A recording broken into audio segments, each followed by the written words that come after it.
السلام علیکم ویورز۔ سابق وزیر اعظم عمران خان نے سائفر کی حساسیت کے بارے اہم معلومات سے عوام الناس کو آگاہ کر دیا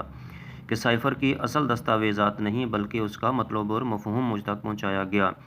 جسے میں نے جلسہ عام میں بڑے محتاط انداز سے پاکستانیوں کو سائفر کا پیغام پہنچایا۔ وہ اصلی سائفر نہیں تھا بلکہ اس کا مطلب اور مفہوم تھا۔ وہ جو سائفر ہوتا ہے یہ بڑا ضروری ہے آپ کو سمجھنا،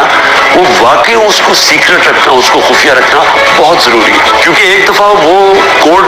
دنیا کو پتہ چل جائے تو سارے جتنے بھی آپ کے ایمبیسڈرز خفیہ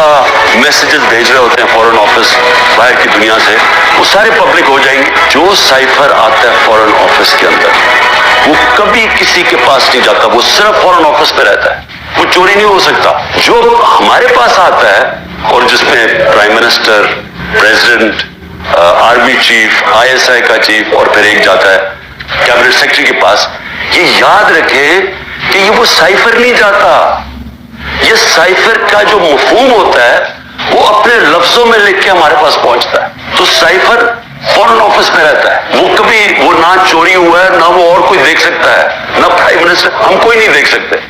کیونکہ یہ سائبر سیکیورٹی کا قانون ہے جو کہ کیبنٹ ڈویژن بتاتی ہے ان کو، فورن آفس کو۔ تو پہلے تو یہ سائٹ پہ کرتے ہیں کہ سائفر کا جو کوڈ تھا وہ کبھی بھی پبلک نہیں ہوا، کسی نے نہیں وہ دیکھا بشمول پرائم منسٹر کے۔ 27 تاریخ کو میں نے جلسے میں جو ایک کاپی لہرائی وہ سائفر نہیں تھا، جو سائفر کے اندر پیغام تھا تو وہ میں نے بتایا، اور میں نے تب بھی محتاط رہا، میں نے یہ نہیں بتایا کہ میں نے کہا یہ بڑا سینسٹیو ہے، میں نے لکھ کے بتایا کہ میں صرف کوئی غلط بات نہ کہہ دوں، کیونکہ انٹرنیشنل ریلیشنز ہے، ہماری دوسرے ملکوں کے ساتھ تعلقات ہیں، وہ نہ خراب ہو جائے۔